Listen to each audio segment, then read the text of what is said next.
Welcome to New Comic Book Day. That's a stupid intro, don't do that. I don't know what to say at the beginning still.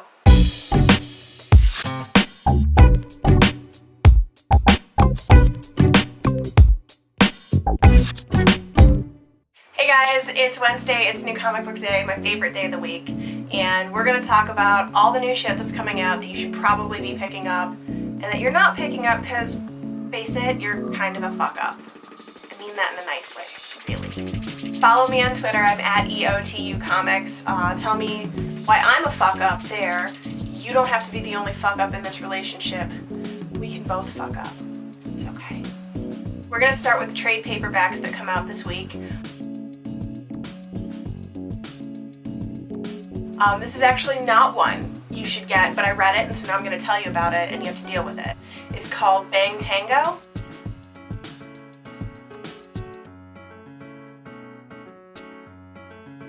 Which, if you Google it, also a band not related.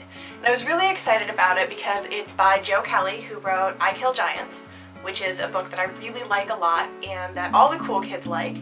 So if you're looking for good Joe Kelly to pick up, go pick that up, because Bang Tango, like, fuck. If you really like completely irredeemable characters, this might be the book for you. It hooked me with the tagline sex, violence, and ballroom dancing, and honestly the ballroom dancing scenes are pretty cool, but like everybody in this book is either boring or terrible. If you don't like homophobia and you don't like transphobia, this is probably not the book for you.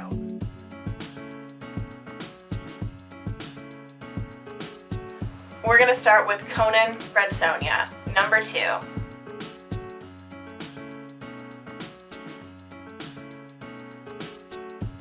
It's from Dark Horse.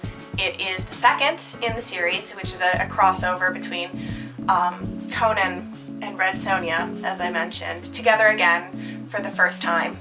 And it follows Conan and Sonja as they encounter this really toxic seed mass destructive weapon of awful genocidal terror called Bloodroot, which I think is an appropriate name. And the dynamic between Conan and Sonja is really cool. They clearly are both meant to be chummy. Sonja's with a woman named Anicia, and Conan has a lover as well, a pirate queen chick who's really awesome. Anyway, the pirates are giving Conan shit for being a glorified boy toy, and I find that pretty amazing. Plus it's written by Jim Zub and Gail Simone. You guys know how I feel about Gail Simone. Definitely pick up Conan Red Sonja number 2. Next on our ongoings is Southern Bastards number 7.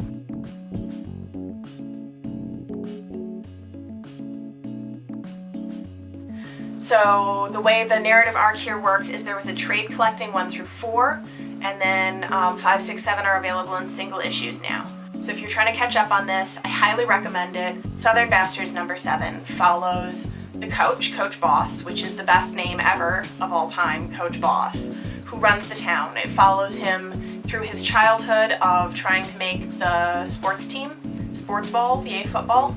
But it's very southern, and Coach Boss, actually as it turned out, was not always this super powerful man. He used to be made fun of a lot by the boys on the football team because he was useless. One of the things I like about this book is that while not all of the characters, nor really any of the characters, are particularly redeemable, they are all sympathetic characters. Horrible people are not just horrible people for no reason. Everybody has a past, a reason for being the way they are.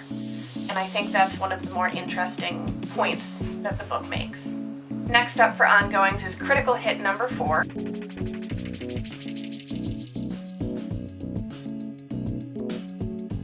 By Matt Miner, who I mentioned specifically because I'm pretty sure that he has green powers of vegan level 7, which is why it should maybe not surprise you that this is not only super well written, but is in fact about an animal rights group.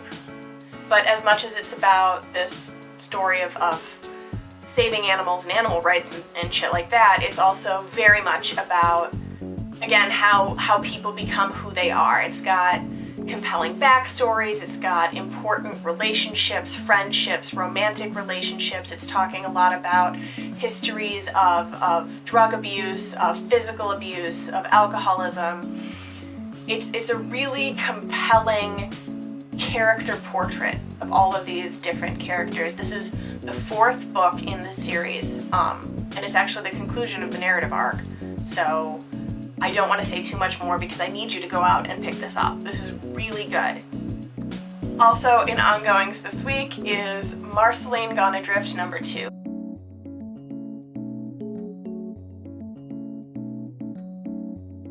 I don't know about the rest of you guys, but I really ship Marceline and Princess Bubblegum. Anyway, Marceline Gone Adrift is about how Marceline is possessed, kidnapped, taken into control by electricity. And the weird mystical shit brings her to Princess Bubblegum's Candyland area situation, and she's accidentally zapping a bunch of people and maybe killing them. So Princess Bubblegum has no choice but to trap Marceline in a bubble and shoot her into space. So that's actually a synopsis of the first issue. And issue 2 is pretty amazing because it talks about one of my favorite things that exists in the world, which is capitalizing on tragedy in the form of tragicrafting, which is a word for what happens when a horrible tragedy occurs in the world and somebody decides that's the opportunity to sell their shitty painting. And there's a character, his name is Spencer, and he wears suspenders, and he straight up tragicrafts a whole line of Marceline themed grief swag. So the B story on this one, in addition to Marceline and everybody mourning her and feeling sad about her, is that Finn has woken up on the floor of his apartment with no idea what happened. He has this vague memory that we as the reader know to be inaccurate about possibly having shouted at Marceline a ton of mean things until she cries and leaves. And then he tries to go out into the world, but he may or may not be electromagnetically charged to repel all people.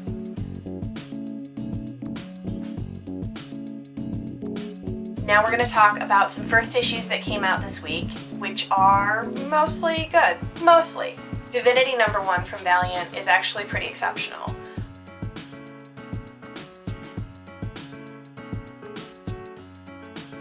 It follows our main character, Adam Abrams. He was abandoned on a doorstep at birth, and it turns out he's this really talented scientist, so... the doorstep, by the way, was in the Soviet Union. Anyway, so then the Soviet Union recognizes that he's really good at science, and so they groom him to be kind of their golden boy. So they send him off into space, and it's not exactly the kind of space that we think of when we think of that time that the Soviets sent things into space. It's like possibly inhabited planets further. I think this is setting us up for some really interesting stuff. There are, well, I don't want to give away the ending for you, but there's a lot happening, and while you can follow what's happening, you don't necessarily know why yet. So very intriguing. Definitely pick up Divinity number 1. Next up for first issues is a new series called Empty number 1.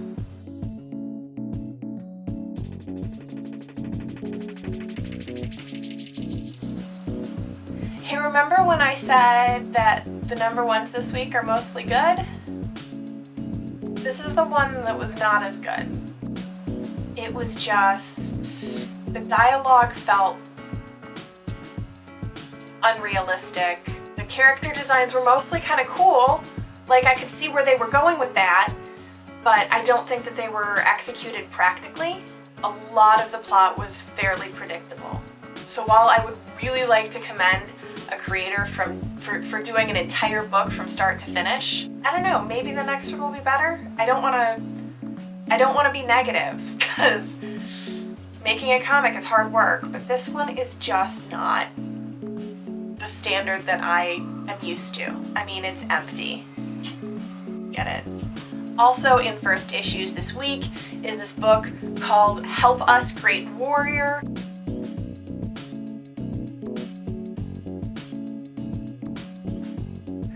And it's about this fuzzy little, well, I don't even know if she's fuzzy necessarily. This little boopy-doop, with a cute little bow on her head, because all the cool kids wear them. And she's filled with sass, and she doesn't respect anyone.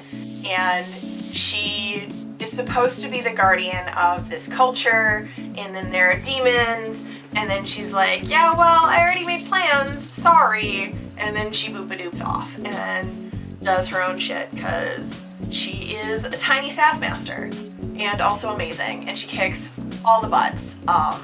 She's very ferocious and adorable, which is actually my favorite combination. Totally go pick up Help Us Great Warrior. And now it's time for our book of the week, which this week is going to be Princeless Pirate Princess #1.